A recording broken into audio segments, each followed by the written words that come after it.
الحمد للہ رب العالمین والصلاة والسلام علی سید الانبیاء و خاتم المرسلین اما بعد۔ اللہ تعالیٰ نے اس دور میں جو چیزیں لوگوں کی آزمائش کا ذریعہ بنائی ہیں ان میں ایک بہت بڑی آزمائش امت کے لیے یہ ہے کہ لوگ تقلید کو چھوڑ کے اور خود اپنی آراء کے پیچھے پڑ گئے ہیں، اور بچہ بچہ حدیث کی کتابوں کو کھولے بیٹھا ہے، اور کوئی بات آپ کہہ دیں تو وہ فوراً حدیث کا حوالہ لائے گا اور یہ کہے گا کہ صحیح بخاری میں یوں آتا ہے، صحیح مسلم ایسے روایت کرتے ہیں، اور سنن ابی داؤد میں یہ بات ہے۔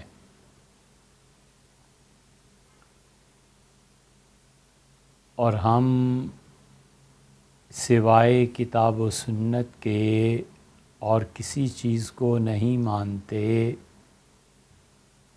اور اس بچے کا حال یہ ہے کہ آپ اس سے پوچھیں کہ ایک صحیح حدیث اور سنت میں فرق کیا ہے۔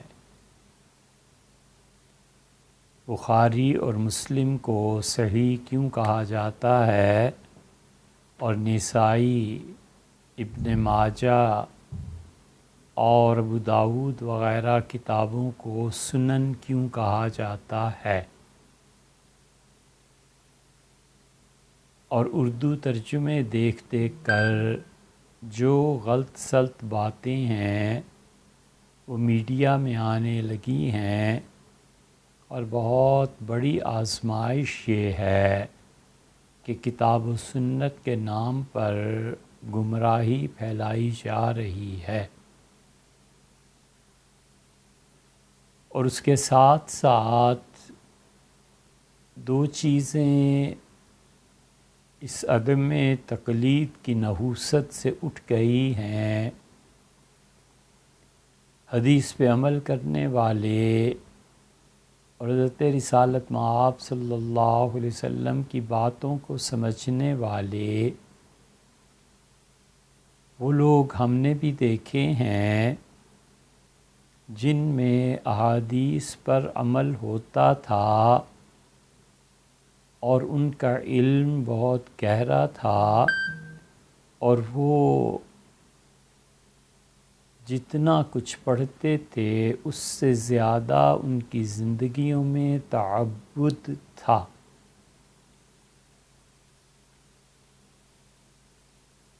اور ان لوگوں کی شلواریں آدھی پنڈلی تک ہوتی تھیں، اور تہجد کو وہ اسی طرح ضروری سمجھتے تھے جیسے فجر اور عصر کی نماز، اور ان اللہ کے بندوں میں تعبد، اللہ کی عبادت کثرت سے پائی جاتی تھی، اور ان کے ٹخنوں پہ اور ان کے گھٹنوں پہ اور ان کی پیشانی پہ واضح طور پر اللہ تعالیٰ کی عبادت کے نشانات نظر آتے تھے۔ اور دوسری چیز، ان لوگوں میں تأدب پایا جاتا تھا۔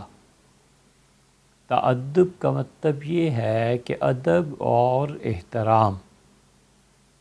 جن ائمہ کرام رحمہم اللہ کے خلاف، ان کے دلائل کے خلاف وہ دلائل دیتے تھے، کیا مجال ہے کہ کبھی ان کے ادب میں فرق آ جائے؟ تو علمی تحقیقات کے اب کے مدعی ان میں نہ تعبد رہا ہے نہ تأدب رہا ہے۔ تعبد اللہ کی عبادت کثرت سے کرنا اور تأدب ادب کرنا۔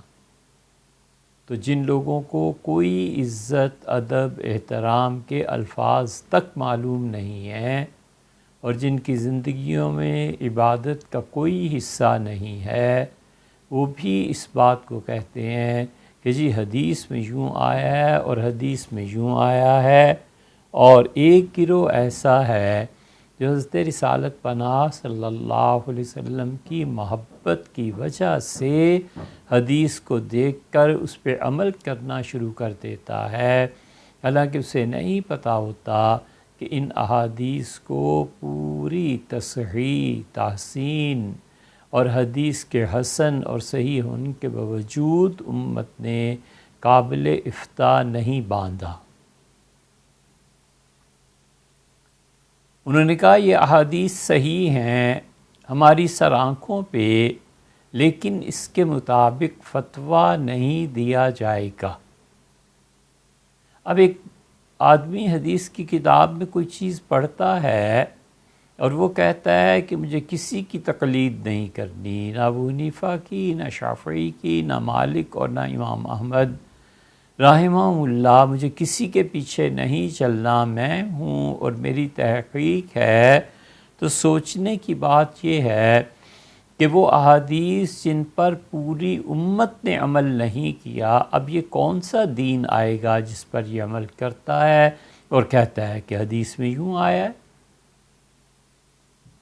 حضرت صلی اللہ علیہ وسلم سے محبت، ان کا احترام اور ہر چیز جس کی خالصتاً نسبت ان کی طرف ہے اور وہ نسبت اپنے طور پر درست ہے، اس کا احترام لازم ہے۔ اس لیے یہ دین کی ایک نئی روش چلی ہے اور پوری امت کی تاریخ کو بھلا کر، کتابوں سے بے نیاز ہو کر، نقل سے بے نیاز ہو کر، اپنی زندگی، تاریخ، تحقیق، تجربہ اور ساری احادیث اور وسیع النظر ہونے سے بالکل یکسو ہو کر اور ان میں سے کسی بھی چیز میں عمق پیدا کیے بغیر یہ کہتے رہنا کہ میں حدیث پہ عمل کر رہا ہوں، لوگوں حدیث میں ایسے آیا اور حدیث میں، یہ انتہائی خطرناک فتنہ ہے جو ہمارے دور میں رواج پا گیا۔ اور بچہ حضرت رسالت مآب صلی اللہ علیہ وسلم کی احادیث پر عمل کرنے کا دعویٰ کرتا ہے، اور جس کو دیکھو کتاب و سنت کے نعرے لگاتا ہے، اور اس سے آپ قرآن پاک کھول کے 5-7 جگہ پر پوچھ ہی لیں کہ اس کا ترجمہ کیا بنتا ہے تو اس سے وہ بھی نہیں آتا۔ یہ فتنہ، یہ آزمائش پوری دنیا میں پھیل گئی ہے، اور خاص طور سے امریکہ اور اسی طرح آسٹریلیا، برطانیہ، ان ممالک میں زیادہ پھیل گئی ہے کیونکہ وہاں لوگوں کو دین کی جستجو ہے اور وہ براہ راست صحیح بخاری اور صحیح مسلم سے کم کسی بات پر تیار نہیں ہے۔ نتیجہ یہ نکلتا ہے کہ وہ خود بھی گمراہ ہوتے ہیں اور اپنے پیچھے چلنے والوں کو بھی گمراہ کرتے ہیں۔ اس لیے بہت سی چیزیں پوچھی جاتی ہیں، بہت سے سوالات آتے ہیں، اور یہ حدیث آئی ہے، یہ حدیث آئی ہے، یہ حدیث آئی ہے، اور ان احادیث سے مطلب کو نکالنا، استنباط کرنا، اس حدیث کی فنی حیثیت پر بحث کرنا، اس کے بعد جا کر کہیں فتویٰ آتا ہے۔ اعمش رحمۃ اللہ علیہ بہت بڑے محدث تھے، امام تھے، اور انہوں نے ایک مسئلہ وہ بیان کیا، اور امام ابو یوسف رحمۃ اللہ علیہ نے ان سے عرض کیا کہ حضرت مسئلہ یوں نہیں یوں ہے۔ تو انہوں نے کہا ابو یوسف تمہیں اس کا کیسے پتہ ہے؟ انہوں نے کہا حضرت اسی حدیث سے جو آپ بیان کر رہے ہیں یہ اصل میں یوں مسئلہ اس سے ثابت ہوتا ہے۔ تو وہ بڑے سلیم الفطرت لوگ ہوا کرتے تھے، اپنی غلطی کو فوراً تسلیم کر لیتے تھے۔ انہوں نے فرمایا کہ اللہ کی قسم ابو یوسف تمہارے تو ماں باپ کا نکاح بھی اس وقت نہیں ہوا ہوگا جب یہ حدیث مجھے یاد تھی، لیکن سمجھ آج آئی ہے کہ کیا ہے۔ فقہ ایک اور چیز ہے، حدیث ایک اور چیز ہے، تفسیر ایک اور چیز ہے، منطق اور فلسفہ ایک اور علم ہے، اور اسی طرح صرف و نحو اور علم ہے، بہت گہرا اور ٹھوس علم چاہیے، اور اس کے بعد فتویٰ دیتے ہیں۔ جو بچے دین کے کسی بھی موضوع پر کام کر رہے ہیں ان کی خدمت میں بہت نرمی اور بہت پیار و محبت سے عرض کرنا ہے کہ بیٹے حدیث کو سن کر ڈائریکٹ فتوے پہ اتر آنا یہ بہت مشکل بات ہے۔ آپ تقلید کیجئے یا پھر آپ اپنی زندگی اس میں بسر کیجئے، ایک ہی کام ہو سکتا ہے، یا آپ ڈاکٹر بن جائیں، انجینئر بن جائیں، کسی اور جاب میں لگ جائیں، اور یا پھر آپ آ کر حدیث کے میدان میں تباہر حاصل کریں، حدیث کی کتابیں پڑھیں اور پڑھائیں۔ یہ نہیں ہوا کرتا کہ ایک آدمی بیک وقت دونوں میدان اختیار کر لے اور پھر دونوں کے عروج اور ٹاپ تک پہنچائے۔ اللہ کا فضل کسی پہ ہو تو ہاں ایک الگ بات ہے، مگر احادیث میں بہت سی چیزیں ایسی آئی ہیں کہ ان کے صحیح ہونے کے باوجود امت نے اس پر فتویٰ نہیں دیا۔ ہم آپ کو ایک روایت سناتے ہیں، اور روایت ہے حضرت اسماء بنت عمیس رضی اللہ تعالی عنہ کی، اور اسماء بنت عمیس رضی اللہ تعالی عنہ امت کی بہت مایہ ناز خواتین میں سے تھی، بہت احادیث ان سے روایت۔ اور اسماء بنت عمیس رضی اللہ تعالی عنہ کی پہلی شادی ہوئی تھی حضرت جعفر رضی اللہ عنہ سے، اور جعفر ہم اسے تھوڑا سا تفصیل سے بیان کر دیتے ہیں۔ جعفر رضی اللہ عنہ جو تھے وہ سیدنا علی رضی اللہ عنہ کے بڑے بھائی تھے۔ یہ 4 بھائی تھے، اور طالب، جعفر، عقیل اور علی، چاروں حضرت ابو طالب کے صاحبزادگان میں سے تھے، اور ہر ایک بھائی اپنے بھائی سے 10 سال بعد پیدا ہوتا رہا، تو 40 سال تک یہ سلسلہ ان کی اولاد کا جاری رہا، اور ہر 10 سال کے وقفے سے اللہ تعالیٰ نے انہیں 4 بیٹے دیے۔ عقیل رضی اللہ عنہ یہ وہی ہیں جن کا بیٹے مسلم بن عقیل کربلا کے میدان میں سیدنا حسین ابن علی رضی اللہ عنہما کی مدد کرتے ہوئے نظر آتے ہیں، اور کربلا کے واقعات میں مسلم ابن عقیل کا تذکرہ کئی مرتبہ ملتا ہے۔ سیدنا علی رضی اللہ عنہ کو تو سب جانتے ہیں، یہ جعفر تھے، اور جعفر رضی اللہ عنہ حضور صلی اللہ علیہ وسلم کے یعنی عمزاد چچا زاد بھائی تھے۔ حضور اقدس صلی اللہ علیہ وسلم کی ہجرت کے بعد عقیل نے نبی کریم صلی اللہ علیہ وسلم کے گھر پہ قبضہ کر لیا تھا۔ حضرت عقیل رضی اللہ عنہ نے اپنے گھر کے ساتھ اسے ملا دیا تھا، اسی لیے رسول اللہ صلی اللہ علیہ وسلم فتح مکہ کے موقع پہ بار بار فرماتے رہے کہ اچھا آج رات ہم کہاں ٹھہریں گے، آج رات کہاں گزاریں گے؟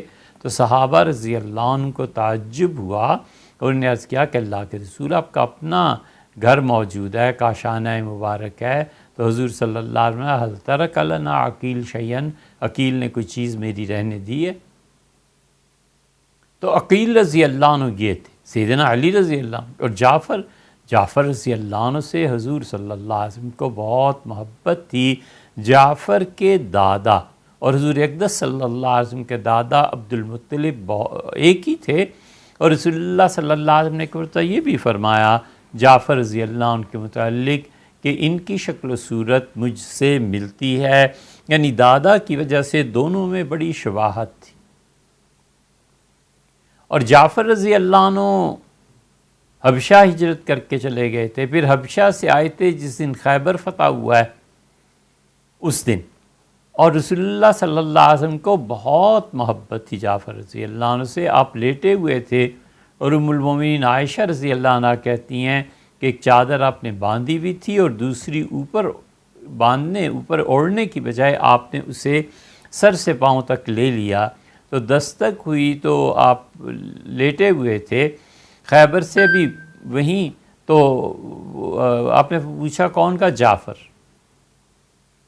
اب کون جعفر؟ ان کا جعفر ابو طالب کے بیٹے۔ حضور صلی اللہ علیہ وسلم اتنی تیزی سے اٹھے، ام المومنین رضی اللہ عنہ کہتی ہیں میں نے سب سے زیادہ جسم مبارک اس دن دیکھا، پوری کمر پہ کوئی چیز نہیں تھی، چادر کھینچتے ہوئے تشریف لے گئے اور جعفر رضی اللہ عنہ کے چہرے کو دونوں ہاتھوں میں لے لیا جیسے پیالہ ہو جاتا ہے، اور چوما اور کہا جعفر کچھ پتہ نہیں ہے خیبر کی فتح سے زیادہ خوشی ہے یا تمہارے آنے سے زیادہ خوشی؟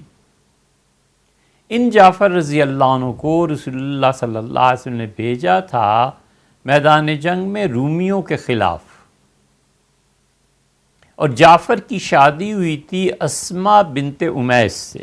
اسماء بنت امیس رضی اللہ عنہ یہ ایک مرتبہ ان کی شادی ہوئی ہے جعفر رضی اللہ عنہ سے، اور جعفر رضی اللہ عنہ کی شہادت کے بعد رسول اللہ صلی اللہ علیہ وسلم نے خود ان کا نکاح حضرت ابوبکر رضی اللہ عنہ سے پڑھا دیا تھا۔ پھر حضرت ابوبکر رضی اللہ عنہ کے وفات پر یہ پھر بیوہ ہو گئیں، تو پھر تیسرا ان کا سیدنا علی رضی اللہ عنہ سے ہوا تھا، وگرنہ تو یہ پہلے بھابھی تھیں سیدنا علی رضی اللہ عنہ کی، ان کی اولاد ہوئی، اور سیدنا علی رضی اللہ عنہ سے انہوں نے ان کی وفات کے وقت کہا تھا کہ کچھ ایسے بتا دیں کہ میں جنت میں بھی آپ کے ساتھ رہوں، محبت کی وجہ سے، تعلق کی وجہ سے، جو شریف عورتوں کو اپنے شوہروں سے وہی کرتی۔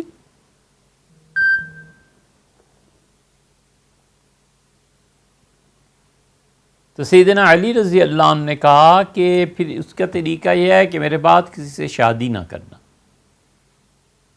پھر فرمایا معاویہ تمہیں پیغام بھیجیں گے تو نہ قبول کرنا، اور وہی ہوا، انہوں نے پیغام بھیجا اور انہوں نے کہا میری عمر ہی کیا رہ گئی ہے کہ میں شادی کروں، اور شاید 20-25 دن بعد پھر ان کا انتقال بھی ہو گیا۔ اسماء بنت امیس رضی اللہ عنہ یہ ہیں۔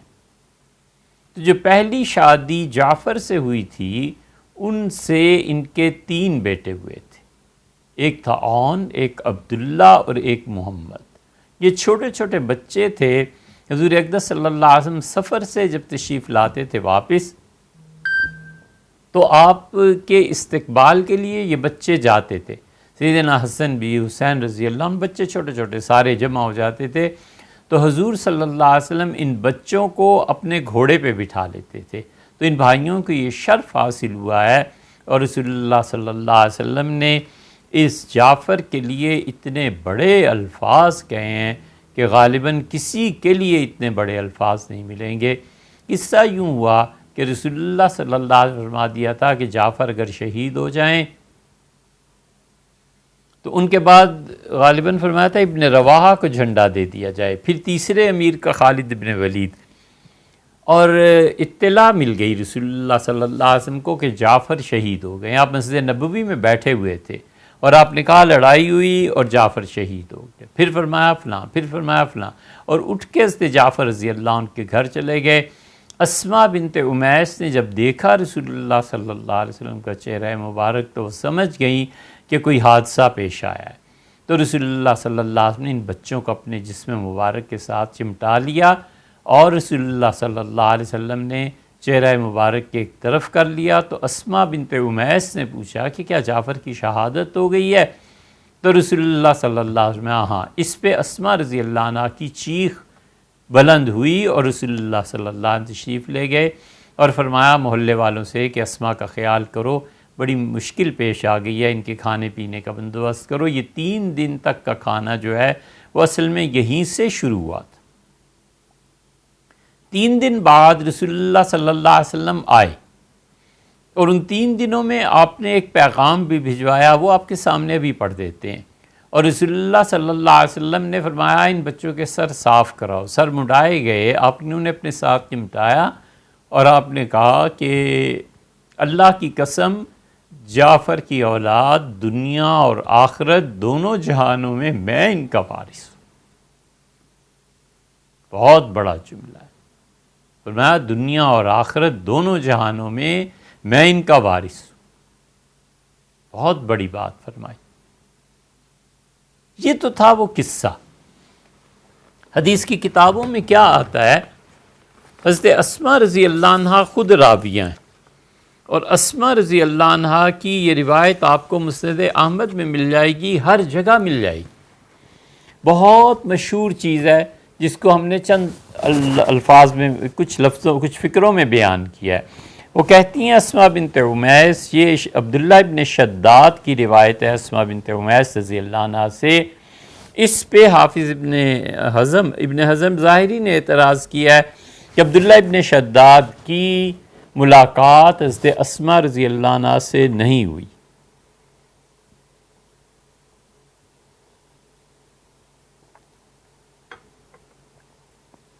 چنانچہ وہ اس حدیث کو ماننے میں تأمل کرتے ہیں، لیکن بہت جگہ یہ روایت آئی ہے. ان کی اس اعتراض کے ابن حزم کا جواب بھی علماء نے دیا ہے. تو وہ کہتی ہیں کہ دخل علی رسول اللہ صلی اللہ علیہ وسلم الیوم الثالث، تیسرے دن حضور اقدس صلی اللہ علیہ وسلم میرے پاس تشریف آوری ہوئی، تشریف لائے. من قتل جعفر کے قتل کے بعد، جعفر رضی اللہ عنہ کی شہادت کے بعد. فقال، اور آپ نے فرمایا لا تحدی بعد یومک ھذا، آج کے دن کے بعد اب تم نے سوگ نہیں منانا. 3 دن کے بعد تشریف لائے اور فرمایا آج کے دن کے بعد سوگ نہیں ہے. دوسری حدیث اسی مسند احمد میں آئی ہے، اور اس میں سے اسماء رضی اللہ عنہ کہتی ہیں کہ حضور اقدس صلی اللہ علیہ وسلم ہمارے یہاں تشریف لائے. لما اصیب جعفر، جب جعفر رضی اللہ عنہ کی شہادت ہوئی. آتانا النبی صلی اللہ علیہ وسلم، حضور اقدس صلی اللہ علیہ وسلم ہمارے یہاں تشریف لائے اور فرمایا قومی، کھڑی ہو جاؤ. البسی ثوب الحدادث، اور دیکھو وہ جو سوگ میں ماتم میں لباس پہنتے ہیں نا، یہ بس 3 دن تک پہننا ہے. جعفر رضی اللہ عنہ کا سوگ 3 دن تک منانا ہے. ثم مصنعی ما شئت، اور اس کے بعد جو تمہارا دل چاہے کرو. 3 دن سوگ اور اس کے بعد جو مرضی کرو. اس کا مطلب ہے تم گھر سے باہر بھی جا سکتی ہو، جو کچھ چاہے کرو، اچھے کپڑے پہنو، جو کچھ چاہے کرو، سرما لگاؤ. عدت کہاں گئی؟ حالانکہ عدت تو قرآن کہتا ہے، وہ مختلف عدتیں بیان کرتا ہے. وہ کہتا ہے کہ بچے کی پیدائش سے عدت ختم ہو جاتی ہے. قرآن یہ کہتا ہے کہ 4 مہینے اور 10 دن، اور قرآن یہ کہتا ہے کہ 3 مہینے. مختلف خواتین کے حالات دیکھ کے قرآن نے مختلف عدتیں بتائی ہیں. تو یہ عدت کہاں گئی؟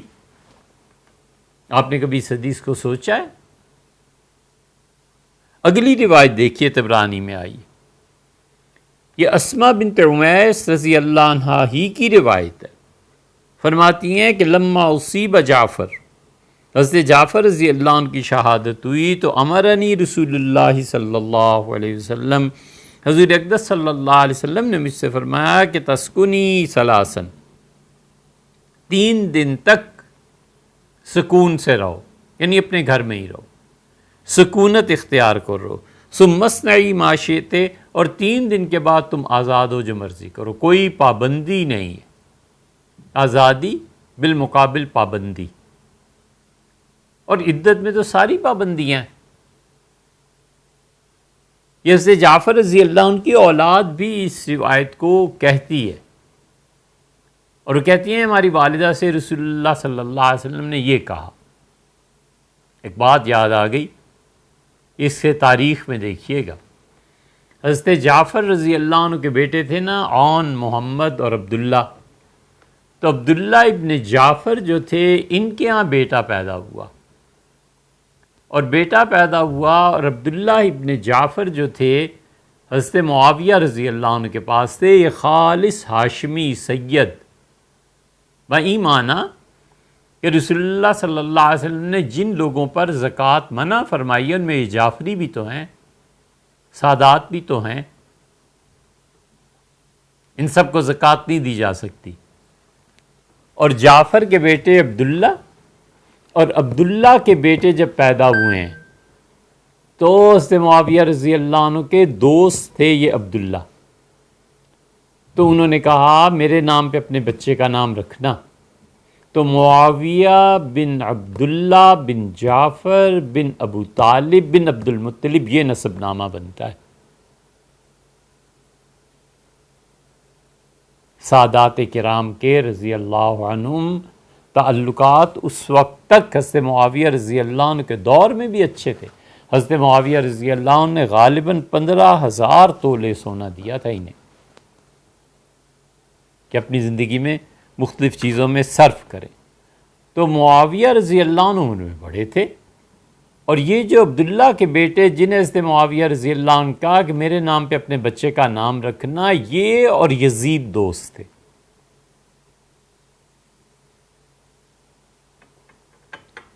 یہ اس یزید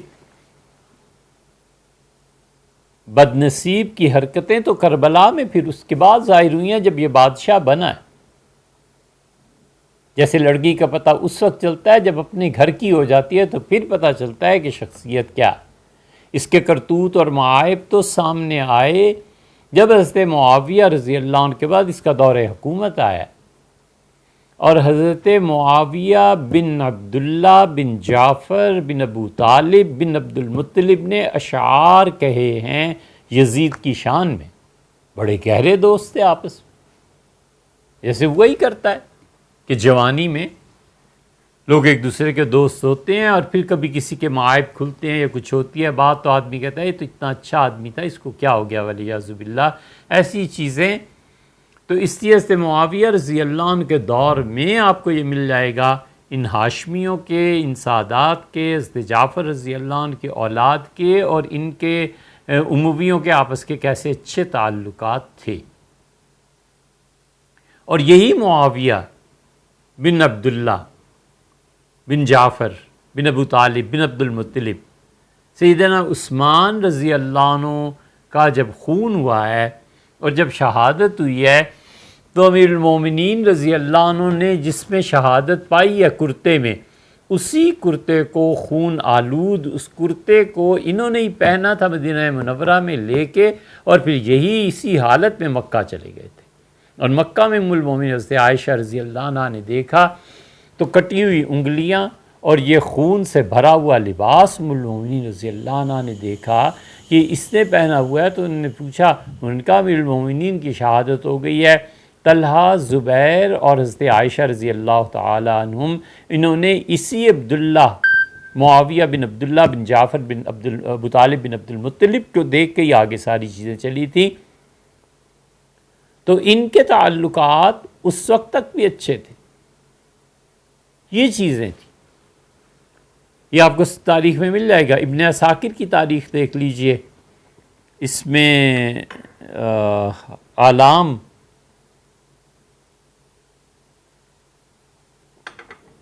اس کو دیکھ لیں، وہاں مل جائے گا۔ تو حضور اقدس صلی اللہ علیہ وسلم داخل ہوئے ان کے گھر، اور وہ کہتی ہیں کہ یہ ابن حزم نے المحلہ میں حدیث نقل کی ہے، اور وہ کہتی ہیں کہ ان اسماء بنت امیس رضی اللہ عنہ کہتی ہیں کہ استاذنت النبی صلی اللہ علیہ وسلم، میں نے اجازت طلب کی کہ ان تبکی علی جعفر، کہ اللہ کے رسول اجازت دیں میں اپنے شوہر حضرت جعفر رضی اللہ عنہ پہ رو لوں، سوگ مناؤں۔ وہی امراتہ، اور اسماء بنت امیس بیوی تھیں حضرت جعفر رضی اللہ عنہ کی۔ فأذن لها 3 ایام، رسول اللہ صلی اللہ علیہ وسلم نے 3 دن تک کی اجازت دی۔ نبی کریم صلی اللہ علیہ وسلم سے ایک یہ ہے اجازت 3 دن تک رونے کی، اور یہی امت میں رائج رہا۔ دوسری حدیث آئی ہے ابو داؤد کی مراسیل میں وہاں ایک لڑکی کو حضور صلی اللہ علیہ وسلم نے 7 دن تک اجازت دی تھی رونے کی، سوگ منانے کی، وہاں یہ آیا ہے، یا 10 دن تک اجازت دی تھی، بہرحال مراسیل ابو داؤد میں دیکھا جا سکتا ہے۔ اسماء رضی اللہ عنہ کہتی ہیں کہ میں نے اجازت طلب کی کہ میں جعفر رضی اللہ عنہ کی شہادت پہ رو لوں، فَأَذِنَ لَهَا 3 أَيَّامٍ، اور رسول اللہ صلی اللہ علیہ وسلم نے 3 دن کے بعد، انہیں 3 دن کی اجازت کے بعد بَعَثَ إِلَيْهَا، ایک شخص کو بھیجا۔ کون شخص تھا؟ محدثین نے اس پہ بھی بحث کی ہے۔ کسی چیز کی نسبت حضور صلی اللہ علیہ وسلم کی طرف ہو صحیح، ایک ایک چیز، ایک ایک نکتہ ان محدثین نے بیان کیا، اور مورخین نے 3 دن جب پورے ہوئے تو آپ نے فرمایا ان تطہری، پاک ہو جاؤ، نہا لو، دھو لو، غسل کر لو۔ یہ کیا ہے؟ یہ کس چیز کا غسل ہے؟ کبھی بھی نہیں ہوتا۔ وَاقْتَحِلِي، اور سرما لگاؤ۔ اب غور کریں، یہ جتنے کہتے ہیں نا حدیث میں یہ آیا ہے، حدیث میں یہ آیا ہے، اور ہمیں حدیث پہ عمل کرنا ہے، یہ میں حدیث پہ حدیث لا رہا ہوں، حدیث پہ حدیث پڑھ رہا ہوں آپ کے سامنے۔ یہ حدیث کیا ہے؟ دونوں حکم فرمایا ان تطہری، پاک ہو جاؤ، اور دوسری بات فرمائی کہ وَاقْتَحِلِي، اور سرما لگاؤ۔ شوہر، بھائی، والد، کسی کی میت پر بھی سوگ کرنے کی اجازت اس سے پتہ چلتی ہے، ہو گئی۔ اس کے بعد نہانا کہاں آیا ہے؟ یہ کس روایت میں آیا کہ 3 دن سوگ منا لو اور اس کے بعد تم نہاؤ؟ کہیں بھی نہیں۔ بات یہ ہے کہ عرب اس زمانے میں سوگ کے لیے کپڑے پہنتے تھے، تو رسول اللہ صلی اللہ علیہ وسلم نے اجازت دی تھی کہ 3 دن تک تم وہ کپڑے پہنو جو سوگ کے موقع پہ عورتیں پہنتی۔ یہ کیا بات ہے؟ کیونکہ یہ تو عدت میں ہونی چاہیے تھی، اور حکم کیا ملے ہیں؟ 2، پاکیزگی کا اور دوسرے سرما لگانے کا۔ یہ یاد رکھیے گا، آگے حافظ ابن حجر رحمۃ اللہ ایک بات آتی ہے، اس میں ہم آپ سے عرض کریں گے۔ پھر دیکھیے ابن حبان نے اپنی صحیح میں جو صحیح ترین احادیث نقل کی ہیں، اس میں وہ کہتے ہیں کہ اسماء بنت امیس رضی اللہ عنہ نے کہا، قالت فرماتی ہیں، لما اصیب جعفر ابن ابی طالب، ابو طالب کے بیٹے جعفر رضی اللہ عنہ، یعنی ان کے شوہر جو تھے اسماء رضی اللہ عنہ کے، کہتی ہیں کہ جب ان کے شہید ہوئے، امرنی رسول اللہ صلی اللہ علیہ وسلم، حضور صلی اللہ علیہ وسلم نے مجھے حکم دیا اور فرمایا تسلیمی ثلاثن، 3 دن اپنے آپ کو سکون سے رکھنا۔ مطلب یہ ہے کہ رونا دھونا، یہ چیزیں، سوگ منانا، بس اس حالت میں رہنا۔ ثم اصنعی بعد ما شئت، اور اس کے بعد جو چاہو کرو۔ اس کے بعد نہانا بھی ہے، اس کے بعد سرما بھی لگانا ہے، اس کے بعد گھر سے چلی جائیں، کسی سے جا کے مل آئیں، کوئی بات ہو جائے، فرمایا یہ کرو۔ پھر دیکھیے آپ اس کے بعد ایک اور حدیث، رسول اللہ صلی اللہ علیہ وسلم نے یہ تسلیمی کے الفاظ ارشاد فرمایا ہیں یا تسلبی کے الفاظ ارشاد فرمائے ہیں، ان دونوں میں فرق ہے۔ محدثین کہتے ہیں یا تو یہ کہا تھا کہ تسلیمی، سلامتی اور سکون کے ساتھ، آرام سے، جو بھی رواج ہیں، جو بھی چیزیں ہیں انہیں پورا کرو، یا یہ فرمایا تھا کہ تسلبی، تسلبی کا مطلب سوگ منانا، 3 دن تک سوگ مناؤ۔ وہ کپڑے جو سوگ کے لیے خواتین پہنتی ہیں عربوں کے قاعدے کے مطابق وہ پہن لو، اور اس کے بعد صنعی بعد ما شئت، اور اس کے بعد جو تمہارا جی چاہے کرو۔ یہ ساری احادیث صحیح سند کے ساتھ آپ کو مل جائیں گی۔ سوال یہ پیدا ہوتا ہے کہ عدت کہاں گئی؟ ایک اعتراض تو کافر کرتے ہیں، وہ بھی سن لیجیے، اور ایک اعتراضات ان سب چیزوں پہ وہ ہے جس کے مطابق اعتراض نہیں ہے، بلکہ اس حدیث سے ایک چیز بریلوی حضرات، احمد رضا خان صاحب وغیرہ ثابت کرتے ہیں آپ جب علم کی بات کرتے ہیں نا تو بچوں آپ کو پتہ ہونا چاہیے کہ آپ کے منہ کا ایک ایک جملہ اور ایک ایک لفظ اس کے اثرات کہاں جا کر مرتب ہوتے ہیں۔ ان واقعات سے معلوم ہوتا ہے کہ حضور اقدس صلی اللہ علیہ وسلم نے ان کی عدت ختم کر دی تھی، صاف آتا ہے کہ آپ سرما لگائیں، آپ یہ کریں، آپ یہ کریں۔ اس طرح کی روایات یہ کفار حضور اقدس صلی اللہ علیہ وسلم کے خلاف جب لکھتے ہیں تو وہ کہتے ہیں اچھا اپنی شادیاں 9 ہیں اور 11 ہیں، اور جب سیدنا علی رضی اللہ عنہ نے دوسری شادی کہا کہ میں کروں گا فاطمہ رضی اللہ عنہ کے علاوہ، تو وہاں پر صاف فرمایا کہ علی اگر دوسری شادی کرنا چاہتے ہیں تو میری بیٹی کو طلاق دے دیں، اسے گھر واپس بھیج دیں۔ علی نہیں جانتے وہ میری جان ہے، وہ میرے جسم کا حصہ ہے، بضعۃ منی، میرے گوشت کا ٹکڑا ہے، میرا گوشت ہے فاطمہ رضی اللہ عنہ۔ اور علی کو نہیں معلوم کہ جس چیز سے وہ پریشان ہوتی ہیں میں اس سے پریشان ہوتا ہوں، اور جس چیز پہ وہ ناراض ہوتی ہیں میں ناراض ہوں۔ اللہ کی قسم ہے حضور صلی اللہ علیہ وسلم، اللہ کی قسم ہے رسول اللہ کی بیٹی اور ابو جہل کی بیٹی یہ دونوں ایک گھر میں جمع نہیں ہو سکتی۔ مستشرقین کافر لکھتے ہیں، وہ کہتے ہیں اپنی بیٹی پہ بیٹی آ رہی ہے تو اس طرح، اور خود سوکن پہ سوکن، اور پھر تیسری اور پھر چوتھی، وہاں کیا ہوا تھا؟ اعاذم باللہ، استغفر اللہ۔ اپنے گھر میں عدت آ رہی ہے تو 3 دن بعد ختم، اور کسی اور پہ عدت آتی تھی تو پھر کیا ہوتا تھا؟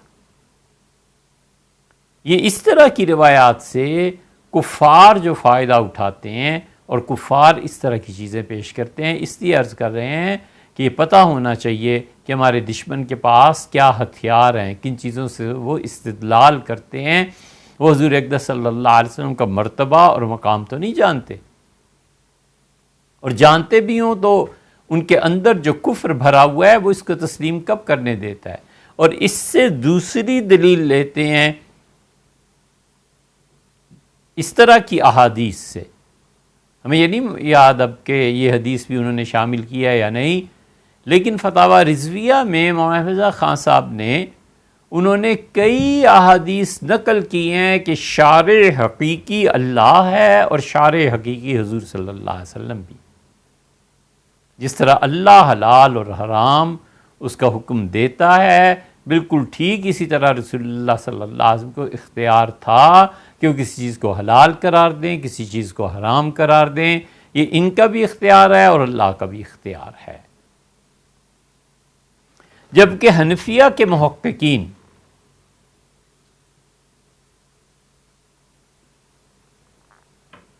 دو حوالے شاید کافی ہو جائیں۔ علامہ عبدالعلی رحمہ اللہ متاخرین میں جنہوں نے علم کے جھنڈے گاڑے ان میں سے ایک تھے۔ انہوں نے اصول فقہ کی کتاب ہے مسلم الثبوت، اس کی شرح لکھی ہے فواتح الرحمود۔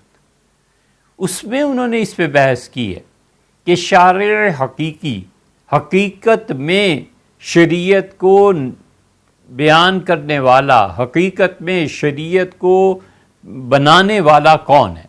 اللہ اور رسول صلی اللہ علیہ وسلم یا فقط اللہ؟ اور پھر اس کے بعد انہوں نے کہا ہے کہ ہمارے نزدیک شارع حقیقی صرف اللہ ہے۔ اللہ کو ہی اپنے بندوں پہ حق حاصل ہے کہ ان کے لیے جو مرضی وہ قانون بنائے۔ حضور اقدس صلی اللہ علیہ وسلم جو اس طرح کی احادیث میں کوئی چیز بیان فرماتے ہیں تو وہ در حقیقت وحی ہوتی ہے ان پہ خدا کی طرف سے اتنی جلدی کہ وہ اس وحی کے مطابق عمل کرتے ہیں اور لوگوں کو پتہ نہیں چلتا۔ تو حضرت رحمۃ اللہ علیہ شاہ عبدالعزیز صاحب محدث دہلوی رحمۃ اللہ علیہ نے تحفہ اثناعشریہ میں بھی اسی کو لکھا ہے کہ شارع حقیقی اللہ ہے۔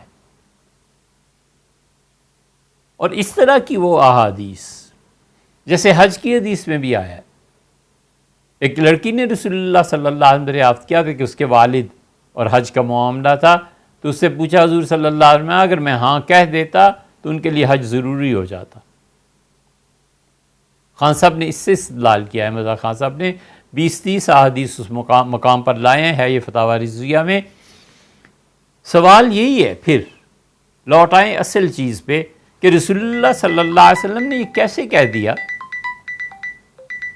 اس لیے کہ ان کو تو عدت گزارنی تھی، وہ عدت کے ایام کہاں گئے؟ اب اسی حدیث کی ذرا سی اور چیز دیکھ لیں، وہ حافظ ابن حجر رحمۃ اللہ علیہ نے فتح الباری میں جو کچھ لکھا ہے صحیح بخاری کی شرح، شوہر کے انتقال پہ کیا ہونا چاہیے؟ امام بخاری رحمۃ اللہ علیہ نے کتاب الطلاق میں عدت کا ذکر کیا ہے، اور وہ کہتے ہیں کہ زہری رحمۃ اللہ علیہ نے کہا کہ عورت جو ہے وہ خوشبو نہیں لگائے گی لأن علیہا عدت، اس لیے کہ اس وہ بھی عدت کی مدت یا پیریڈ گزار رہی ہے۔ یہ وہی زہری ہیں، حضرت ابو ہریرہ رضی اللہ عنہ کے راوی، جن پہ مستشرقین نے شدید تنقید کی ہے، اور اسی تنقید کو بعد میں امادی صاحب کراچی والے اور مولانا امین حسن اصلاحی صاحب وغیرہ انہوں نے، اور زہری کے جو خلاف تھے یہ لوگ، اسی لیے اتنے شدید تھے کہ مستشرقین سے بھی، اور وہ کہتے تھے کہ شیعت کا حقیقی تانا بانا یہ زہری نے بنا ہے، میں اس کے زمانے میں ہوتا تو اسے قتل کر دیتا۔ یہ الفاظ ہیں جو براہ راست میں نے ان سے سنے، اور موت کے بعد اللہ اگر پوچھے تو میں شہادت اور گواہی دوں گا، حالانکہ اس کا علم کامل ہے کہ زہری سے انہیں اتنی نفرت تھی، تو یہ جتنی احادیث آتی ہیں پھر ان کا کیا کرنا ہے؟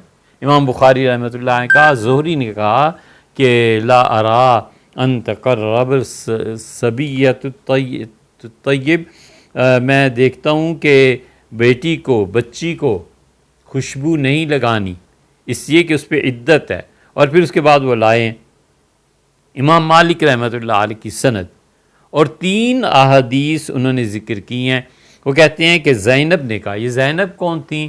یہ زینب تھیں ام المومنین حضرت ام سلمہ رضی اللہ عنہا کی صاحبزادی، اور زینب بیٹی تھیں، بچی تھیں، تو اس لیے یہ جو ابن تین وغیرہ محدثین نے کہا ہے نا کہ زینب کی کوئی روایت نہیں ملتی، تو 2 روایتیں تو بہت ہی آسان ہیں۔ ایک تو ان کا نام برہ تھا، یہ خود کہتی تھی حضور صلی اللہ علیہ وسلم نے میرا نام تبدیل کیا، یہ نبی کریم صلی اللہ علیہ وسلم کی سوتیلی بیٹی تھی۔ حضرت ابو سلمہ رضی اللہ عنہ کی ہو گئی تھی شہادت، اور ام المومنین ام سلمہ رضی اللہ عنہ کو اپنے شوہر سے بڑا تعلق تھا، تو یہ ان کی میت پہ رو رہی تھیں بہت زیادہ، تو حضور صلی اللہ علیہ وسلم تشریف لائے تھے تعزیت کے لیے، اور نبی کریم صلی اللہ علیہ وسلم نے اس موقع پہ انہیں تسلی دی تھی، اور یہ کہتی ہیں کہ میں نے حضور صلی اللہ علیہ وسلم کی سکھائی ہوئی دعا کی کہ اللہ مجھے اس سے بہتر بدل عنایت فرما، تو میرے ذہن میں بار بار آتا تھا کہ میرے شوہر کا بدل کون ہو سکتا ہے، میرے شوہر سے بہتر کون ہو سکتا ہے، لیکن میں نے دعا مانگ لی، پڑھ لی، اور جس دن رسول اللہ صلی اللہ علیہ وسلم نے مجھے پیغام بھیجا تو اس دن مجھے خیال آیا کہ اللہ نے میری دعا قبول کر لی ہے، یقیناً رسول اللہ صلی اللہ علیہ وسلم میرے شوہر سے اچھے، ان سے ان کی اولاد تھی، وہ جو بیٹی پیدا ہوئی تھی اس کا نام تھا زینب۔ اس لیے بعض محدثین نے یہ جو کہا ہے کہ زینب نے براہ راست رسول اللہ صلی اللہ علیہ وسلم سے نہیں سنا، ان کی بات نہیں مانی جا سکتی۔ زینب اس میں بھی رسول اللہ صلی اللہ علیہ وسلم سے روایت بیان کر رہی ہیں، اور زینب وہ بھی روایت بیان کرتی ہیں کہ برہ میرا نام تھا، تو رسول اللہ صلی اللہ علیہ وسلم نے فرمایا اپنی تعریف اچھی نہیں، برہ کا مطلب بہت نیک، آپ نے فرمایا تم زینب ہو۔ تو زینب کہتی ہیں دخلت علی ام حبیبہ زوج النبی صلی اللہ علیہ وسلم حین توفی ابوہا، میں ام المومنین حضرت ام حبیبہ رملہ رضی اللہ عنہا کے ہاں حاضر ہوئیں جبکہ ان کے والد ابو سفیان بن حرب کا انتقال ہوا تھا۔ ابو سفیان کی اولاد تھے معاویہ رضی اللہ عنہ، ابو سفیان کے دوسرے بیٹے تھے یزید رضی اللہ عنہ، بہت قابل آدمی تھے، اور یزید کو حضرت بکر رضی اللہ عنہ نے شام کا امیر مقرر کیا تھا۔ پھر یزید کے بعد سیدنا عمر رضی اللہ عنہ نے ان کے چھوٹے بھائی معاویہ رضی اللہ عنہ کو شام پہ مقرر کر دیا تھا۔ وفات سے پہلے سیدنا عمر رضی اللہ عنہ جو خطبہ دیا ہے اس میں انہوں نے فرمایا کہ مجھے ایسے نہیں کرنا چاہیے تھا، میں نے دونوں بھائیوں کو ایک کے بعد دوسرے کو وہاں کی حکومت دے دی تھی، اور یہ چیز درست نہیں تھی۔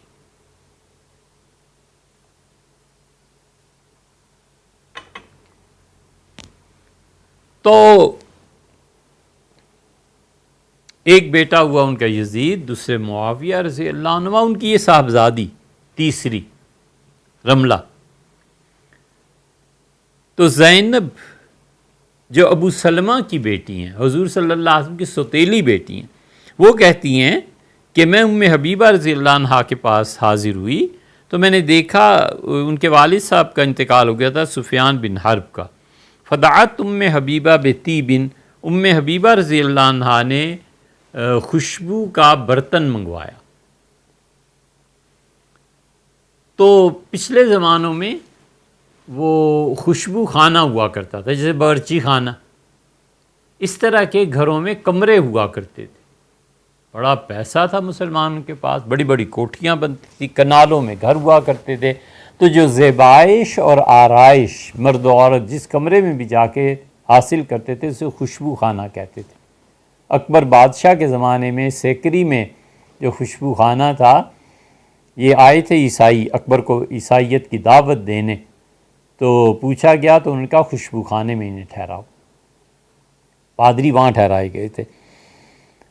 تو انہوں نے منگائی خوشبو، اور خوشبو میں ایسی چیز تھی جو پیلی تھی، رنگ نظر آتا تھا۔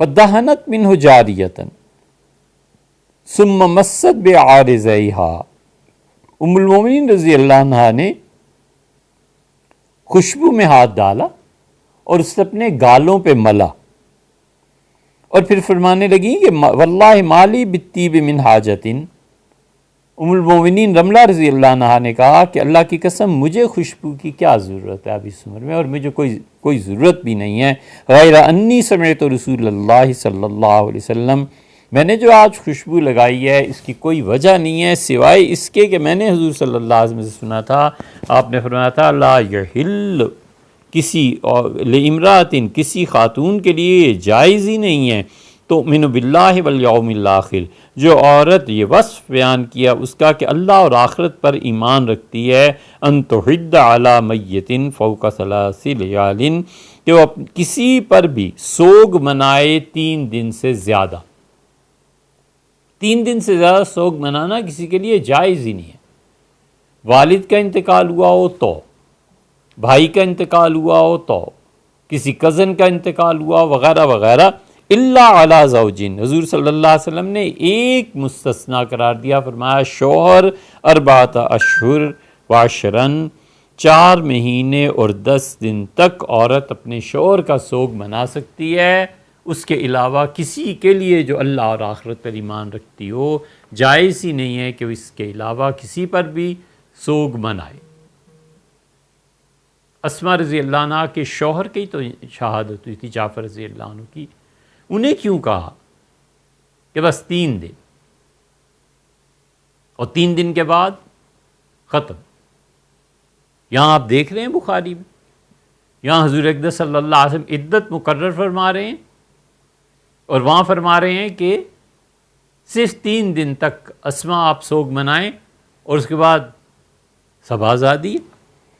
امام بخاری رحمۃ اللہ علیہ ہی دوبارہ یہ روایت لائے ہیں، قالت زینب، یہی زینب جو صاحبزادی ہیں حضرت ابو سلمہ رضی اللہ عنہ کی، کہتی ہیں میں نے سنا اپنی والدہ ام سلمہ رضی اللہ عنہ سے، کہتی ہیں کہ ایک عورت حاضر ہوئی الی رسول اللہ صلی اللہ علیہ وسلم، حضور اقدس صلی اللہ علیہ وسلم کی خدمت میں، فقالت یا رسول اللہ، اور عرض کیا اللہ کے رسول، ان ابنتی توفی عنہا زوجہا، میری جو بیٹی ہے اس کے شوہر کا انتقال ہو گیا، یعنی عورت نے آ کے کہا کہ میرے داماد کا انتقال ہو گیا، اور اب جو میری بیٹی ہے اس کی بیوی اس کی آنکھوں میں تکلیف شروع ہو گئی ہے، تو کیا میں اس کی آنکھوں میں سرما لگا سکتی ہوں؟ فقال رسول اللہ صلی اللہ علیہ وسلم لا، حضور اکرم صلی اللہ علیہ وسلم سرما لگانے کی اجازت نہیں ہے۔ مرتين، 2 مرتبہ یہ فرمایا کہ نہیں لگا سکتی، نہیں۔ او ثلاثن، یا پھر رسول اللہ صلی اللہ علیہ وسلم 3 مرتبہ کہا۔ کل ذالک یقول، جتنی مرتبہ بھی اس عورت نے پوچھا آپ نے فرمایا لا، نہیں ہو سکتا، نہیں سرما لگانے کی اجازت، سرما نہیں لگانا۔ ثم قال، ایک اور روایت میں آتا ہے کہ اس نے کہا اللہ کے رسول میری بیٹی نابینا ہو جائے گی، مجھے ڈر لگتا ہے۔ حضور صلی اللہ علیہ وسلم کوئی صورت نہیں ہے، سرما نہیں لگانا۔ عدت تھی نا، اور وہاں حکم فرمایا کہ اسما 3 دن ہو گئے، اٹھیں، نہائیں اور سرما لگائیں۔ اسما رضی اللہ عنہ کی عدت کہاں گئی؟ اس لیے جو بچے شور مچاتے ہیں نا، حدیث میں یہ آیا اور حدیث میں یہ آئے حضرت، وہ ساری احادیث امام احمد کی اور کس بڑے ابن حبان کی اور فلاں کی رحمہ اللہ، ان کی روایتیں، اس کو کہاں لے جانا ہے؟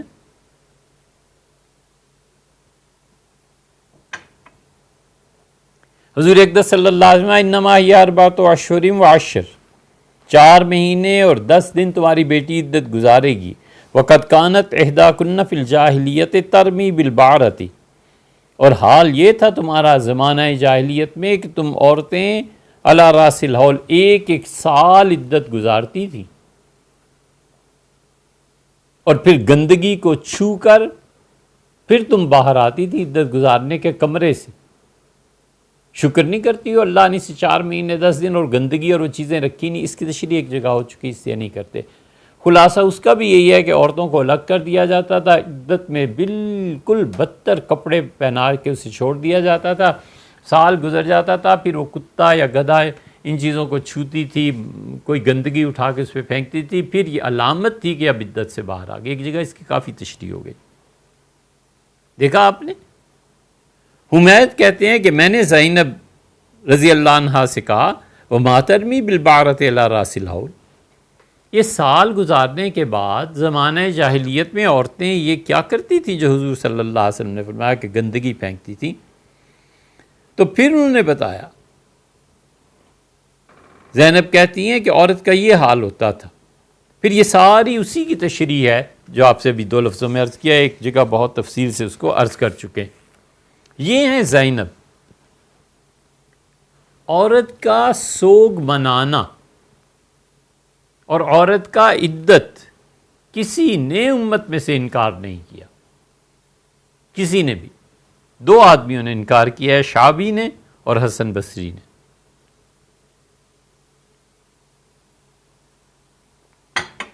اگر شاذ اقوال ہی لینے ہو نا، اور کسی کی تقلید نہیں کرنی، کسی کی بات نہیں ماننی، کتاب و سنت کافی ہے، تو یہ حسن بصری اور شعبی دونوں عورت کے لیے عدت کو واجب نہیں کہتے تھے۔ امام احمد ابن حنبل رحمۃ اللہ علیہ اس پہ حیران ہوتے تھے، اور وہ کہتے تھے کہ عراق سے جو دونوں ہیں حسن بصری اور شعبی، فرماتے تھے حیرت ہے کہ انہوں نے کس طرح اس کو واجب قرار نہیں دیا، عدت کو ضروری قرار نہیں دیا، کیوں؟ آخر فرماتے تھے علم کا سمندر تھے یہ لوگ، لیکن شعبی کی کون سنتا ہے؟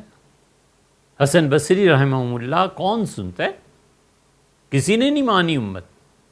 ائمہ سارے اس پہ متفق ہیں، اور سارے ائمہ، اگر بچوں تمہاری زبان استعمال کروں تو سارے ائمہ ایک طرف اور رسول اللہ صلی اللہ علیہ وسلم کی حدیث ایک طرف۔ سارے ائمہ کہتے ہیں کہ عدت گزاریں گے۔ رسول اللہ صلی اللہ علیہ وسلم نے حضرت اسماء بنت امیس رضی اللہ عنہ کو بتا دیا کہ عدت نہیں ہے۔ اسی لیے 7 دن کی ایک روایت کا استثناء ہم نے آپ سے عرض کیا تھا کہ ابو داؤد کی مراسیل میں آیا ہے کہ رسول اللہ صلی اللہ علیہ وسلم نے ایک لڑکی کو اجازت دی تھی کہ وہ اپنے والد کے 7 دن کا سوگ منا سکتی ہے، لیکن باقی پوری امت کے لیے 3 دن کا فرمایا تھا، اسی حدیث کی شرح میں، جس کی سند بہت مضبوط ہے۔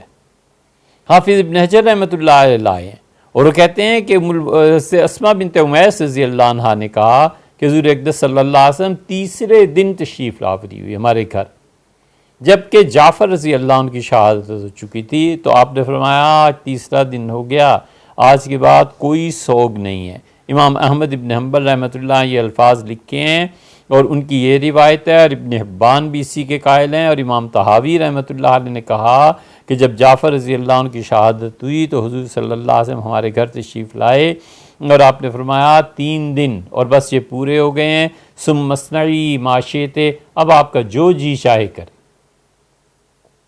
نہائیں، سرما لگائیں، اور وہاں سرما لگانے حتیٰ کہ ماں کہتی ہے بیٹی میری بالکل اندھی ہو جائے گی، اس سے اجازت نہیں، ادھر یہ ساری اجازت ہی تو ہے۔ اگر صرف حدیث پہ ہی عمل کرنا ہے اور یہ علم لے کے اٹھنا ہے کہ ہم کتاب و سنت سے باہر نہیں جاتے، جی ہم کسی کی تقلید نہیں کرتے، جی حدیث یہ حدیث نہیں تو اور کیا پڑھ رہے ہیں۔ حافظ ابن حجر رحمۃ اللہ علیہ کہتے ہیں ہمارے شیخ نے ترمذی کی شرح میں کہا، ان کے شیخ تھے بلقینی رحمہ اللہ، بہت علم تھا، خیر اب ان کی طرف نام چل پڑے۔ وہ کہتے ہیں کہ انہوں نے کہا کہ اس سے معلوم ہوتا ہے کہ 3 دن تک منایا جائے گا کسی کے انتقال پر بھی سوگ، اور اسماء بنت امیس رضی اللہ عنہا جو جعفر بن ابی طالب کی اہلیہ تھیں، پوری امت کا اتفاق ہے کہ حضور صلی اللہ علیہ وسلم نے 3 دن شوہر کی انہیں اجازت دی، وہی والدہ، اور وہ والدہ تھیں عبداللہ، محمد اور عون، 3 ان کے بیٹے تھے۔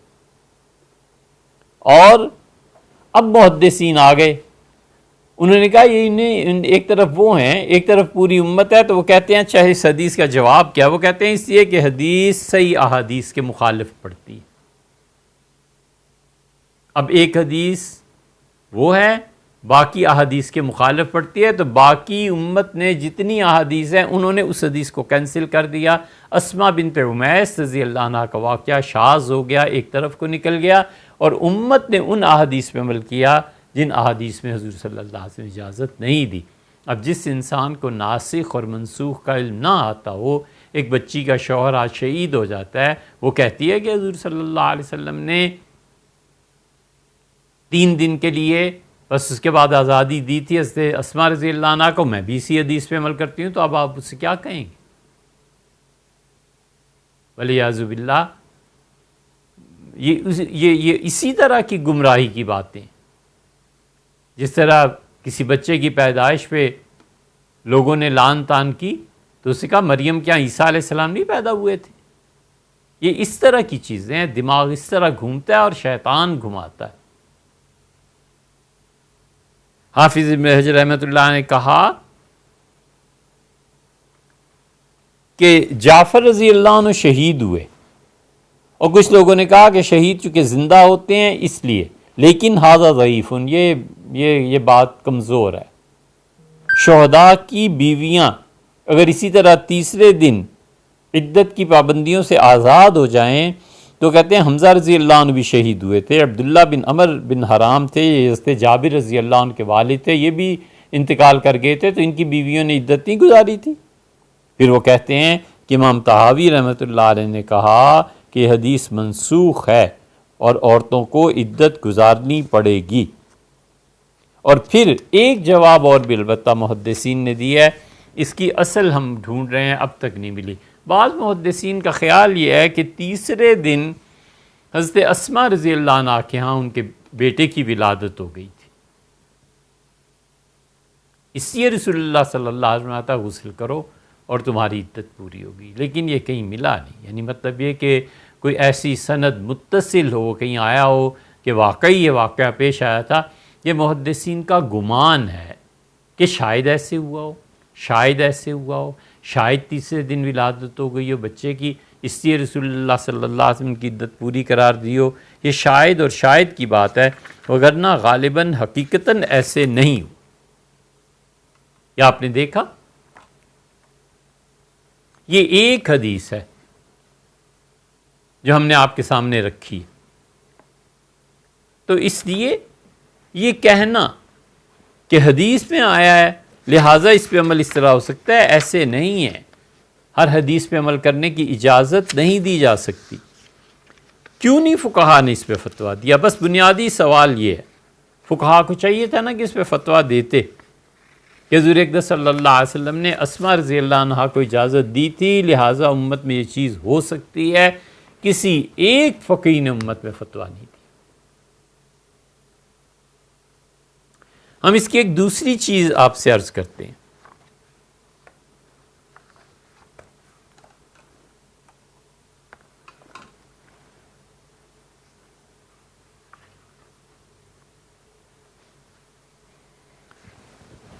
حضور اقدس صلی اللہ علیہ وسلم نے ارشاد فرمایا، یہ پھر اسی موضوع پہ ہے کہ جو حدیثوں کے حوالے دیتے پھرتے ہیں نا، صحیح احادیث ہیں، بالکل صحیح، لیکن کسی فقیہ نے فتویٰ نہیں دیا، مالکی، شافعی، حنفی، حنبلی رحمہم اللہ وکثر اللہ سوادہم، ان سب کے پیروکار ان حدیثوں کو جانتے تھے۔ کیا مجال ہے کہ امت میں کوئی اس طرف چلا گیا ہو، انہیں نہیں پتا تھا کہ یہ رسول اللہ صلی اللہ علیہ وسلم کی احادیث ہیں، اور نبی کریم صلی اللہ علیہ وسلم کا حکم آ جانے کے بعد کون اس کے خلاف چل سکتا ہے؟ امام ابو داؤد رحمۃ اللہ علیہ یہ روایت لائے ہیں، اور پہلی روایت ابو داؤد رحمۃ اللہ علیہ نقل کی ہے کہ حضور اقدس صلی اللہ علیہ وسلم نے فرمایا، من غسل میتن، جس آدمی نے میت کو غسل دیا، فلیغتسل، اسے چاہیے کہ وہ خود بھی نہائے، ومن حملہ فلیتوضا، اور جس نے جنازے کو اٹھایا اسے چاہیے کہ وضو کرے۔ یہ حدیث لائے ہیں ابو داؤد، اور ابو داؤد حدیث کی ان کتابوں میں سے ہے جن کی روایات سے سند دی جاتی۔ اس حدیث کو ابو داؤد کے بعد دوسرے آدمی جنہوں نے نقل کیا ہے امام ترمذی ہیں۔ یہ ترمذی اور ابو داؤد دونوں صحاح ستہ میں سے گنی جاتی ہیں، اور ترمذی رحمۃ اللہ علیہ نے تو اس حدیث کو اتنا اصرار کیا ہے کہ وہ کہتے ہیں یہ حدیث حسن کے درجے کی ہے۔ حسن کے درجے کے ہونے کا مطلب یہ ہے کہ حدیث قابل استناد ہے، حجت ہے، کہ جو کوئی بھی میت کو غسل دے اسے چاہیے خود نہائے، اور جو جنازہ اٹھائے اسے چاہیے وضو کرے۔ ابو داؤد 1، یہ ترمذی 2، سنن کبریٰ۔ امام بیہقی رحمۃ اللہ علیہ تو متعدد روات سے لائے ہیں، یہ بھی سند ہے، یہ بھی سند ہے، یہ بھی ہے، یہ بھی ہے، یہ بھی۔ 3، محلہ میں ابن حزم نے ذکر کیا ہے۔ 4، عبد الرزاق بہت بڑے محدث ہیں، انہوں نے ذکر کیا ہے، اور عبد الرزاق نے تو یہاں تک لکھ دیا ہے اس حدیث کے بعد کہ وہی ناخذ، ہم اسی کو لیتے ہیں، اسی پہ فتویٰ دیتے ہیں۔ جیسے امام محمد رحمۃ اللہ علیہ وغیرہ کی عادت طیبہ ہے نا، وہ کوئی چیز نقل کرتے ہیں، کوئی حدیث، پھر وہ کہتے ہیں وہی نہ، ہم اسی پہ عمل کرتے ہیں، اسی پہ فتویٰ دیتے ہیں۔ امام بیہقی رحمۃ اللہ علیہ وہ مختلف اسناد سے، جیسے کہ ابھی عرض کیا، حضور اقدس صلی اللہ علیہ وسلم کی یہ حدیث ابن حبان میں بھی ہے۔ ارشاد فرمایا کہ جس نے میت کو نہلایا اسے چاہیے کہ خود بھی غسل کرے، اور جس نے میت کو اٹھایا اسے چاہیے وضو کرے۔ یہ محدثین جو تھے نا، ان میں پورا ایک طبقہ آپ کو ملے گا، یہ یاد رکھنا، پورا ایک طبقہ ملے گا جو باقائمی ہوش و حواس حدیث پر غور کرتے تھے، پھر قبول کرتے تھے۔ ایسے نہیں تھا کہ کسی نے بھی کہا حضور صلی اللہ علیہ وسلم تو انہوں نے مان لیا، ان کا نہیں، یہ نہیں ہو سکتا، یہ نہیں ہو سکتا۔ یہ ایسے ہی ہے جیسے حضرت ابو ہریرہ رضی اللہ عنہ کا کہ گرم پانی اور آگ پہ پکی ہوئی چیز کھانے سے وضو ٹوٹ جاتا ہے۔ یہ حنبلیوں کا اب بھی مسلک ہے۔ عبداللہ ابن عباس رضی اللہ عنہ نے کہا چچا پھر تو گرم پانی سے وضو ہوگا ہی نہیں، آگ پہ پکی ہوئی چیز کھانے سے اگر وضو ٹوٹتا ہے تو گرم پانی سے وضو کیسے ہو جائے گا؟ تو ابو ہریرہ رضی اللہ عنہ ناراض ہوئے، فرمایا بھتیجے حدیثیں سننی ہو تو سن، اور اگر اس طرح کی جرح اور بحث کرنی ہے تو چلو یہاں سے۔ اس لیے کہ عبداللہ ابن عباس فقیہ تھے اور حضرت ابو ہریرہ رضی اللہ عنہ محدث تھے. ابو ہریرہ رضی اللہ عنہ احادیث بیان کرتے تھے، لیکن ان سے بھی اونچا طبقہ وہ تھا صحابہ کرام رضی اللہ عنہم کا، جو حدیث کو سمجھتے بھی تھے. محبت میں حضور صلی اللہ علیہ وسلم کی بہت سی روایات بیان کی جاتی ہیں، لیکن ایک طبقہ پورا ایسا ہے جو ان احادیث کو سنتا ہے، پھر عقل پر بھی پرکھتا ہے کہ عقل کی بات بھی ہے یا نہیں ہے. اسی لیے ہمیں طعنہ ملتا ہے نا حنفیوں کو کہ تم نے کہا کہ ابو ہریرہ رضی اللہ عنہ جو تھے وہ سمجھدار نہیں تھے. وہ اسی لیے لکھا ہے جس نے بھی لکھا ہے. ان کا ابو ہریرہ فقیہ نہیں تھے، محدث تھے، اور پھر اس پہ پوری عمارت تعمیر کرتے ہیں کہ حنفیوں نے صحابہ رضی اللہ عنہ کی توہین کر دی، ابو ہریرہ رضی اللہ عنہ کی توہین کر دی. وہ اس حدیث پہ آئے نا، تو جب یہ حدیث بیان کی گئی تو سعید ابن مسیب رحمۃ اللہ علیہ مدینہ منورہ کے امام تھے. امام احمد ابن حنبل رحمۃ اللہ علیہ کہتے تھے مجھے سعید سے بڑا آدمی مدینہ منورہ میں نظر نہیں آیا. ان کا سب سے بڑے آدمی مدینہ منورہ میں وہ تھے، حالانکہ حضرت زین العابدین رحمۃ اللہ علیہ ہیں اور بہت سے لوگ ہیں. انہوں نے کہا لیکن فقاہت، دین کی سمجھ اس سے زیادہ کسی شخص کو نہیں. آپ کو معلوم ہے انہوں نے یہ حدیث سن کے کیا کہا؟ انہوں نے کہا کہ لو علمت انہ نجس، یہ وضو اور غسل کیوں کریں؟ اگر مجھے سمجھ میں آ جائے، میرے علم میں آ جائے کہ یہ میت ناپاک ہو جاتی ہے تو میں اسے چھوں گا ہی کیوں؟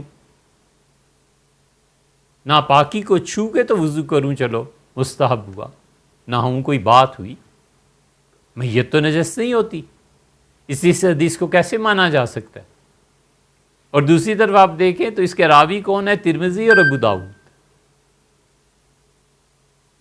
اس یہ حدیث کی کتابوں کو بغیر اساتذہ کے پڑھنا یہ کوئی آسان چیز نہیں ہے. امام احمد ابن حنبل رحمۃ اللہ علیہ نے ابو داؤد کی حدیث، ترمذی کی حدیث کے باوجود کہا، انہوں نے کہا اس چیپٹر میں، اس باب میں کہ میت کو غسل دینے والا غسل کرے، اٹھانے والا جنازہ وضو کرے، مجھے ایک حدیث صحیح نہیں ملی. انہوں نے کہا کوئی حدیث اس باب میں صحیح ہے ہی نہیں. اب امام احمد ابن حنبل رحمۃ اللہ علیہ کی تقلید کر لیجئے. آپ تو کہتے تھے کہ ہم کسی کی تقلید نہیں کرتے، آپ تو کہتے ہیں کتاب و سنت، تو یہ ترمذی کھولو، ابو داؤد کھولو، نہ ملے تو ہمارے پاس آ جاؤ یار. اس لیے بچوں یہ عدم تقلید درست نہیں ہے، یہ کام نہیں چلتے. ابو داؤد طیالسی لائے ہیں، ابن ابی شیبہ اس حدیث کو لائے ہیں، اور شرح السنہ میں بغوی لائے ہیں، دارقطنی لائے ہیں، اور دارقطنی کی سند اتنی زبردست سند ہے کہ حافظ ابن حجر رحمۃ اللہ علیہ اس مسئلے کو نہ ماننے کے باوجود لکھتے ہیں کہ اس حدیث کے سارے راوی موثوقون، سارے کے سارے ثقہ راوی. کہاں جانا ہے؟ اور حضرت ابو ہریرہ رضی اللہ عنہ کی روایت آ گئی، امام بہقی رحمۃ اللہ علیہ لائے ہیں. وہ کہتے ہیں حضور صلی اللہ علیہ وسلم نے فرمایا جو غسل دے وہ خود بھی غسل کرے، اور جو اسے اٹھائے وہ وضو کرے.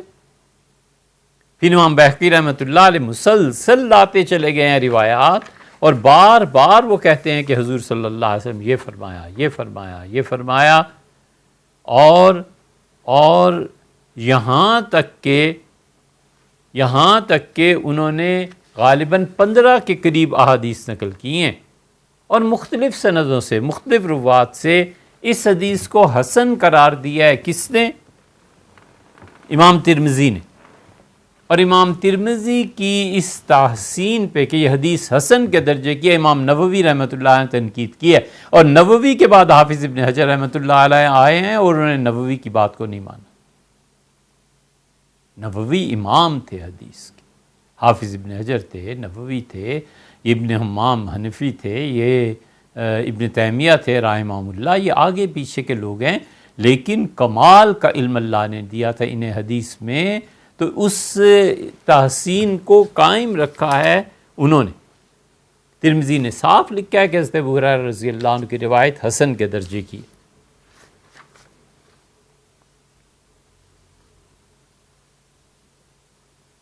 ان میں دو جملے ہیں، ایک تو فرمایا کہ میت کو غسل دے تو خود غسل کرے، اس کو پھر کسی درجے میں تسلیم کیا ہے امت نے کہ میت سے نجاست کوئی چیز اپنے کپڑوں پہ پڑ گئی ہوگی، پھر انسان کو وہم ہو جاتا ہے، تو چلو تم نہا لو۔ حضور اقدس صلی اللہ علیہ وسلم نے یہ غسل کا جو فرمایا ہے یہ محض ایک آدمی کے شک کو دور کرنے کے لیے، اس کی نفسیاتی کیفیت کا اعتبار کرتے ہوئے کہ نہا لو، اور یہ جو ہے اس میں کہ جو اسے اٹھائے وہ وضو کرے، یہ دوسرا جملہ اس پر تو کسی نے بھی امت میں فتویٰ نہیں دیا،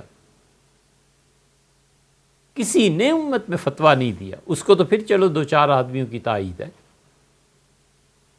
اور زیادہ سے زیادہ ہمارے یہاں ابن حزم کے علاوہ کوئی اس بات کا قائل نہیں ہے۔ 3 آدمی مل جائیں گے،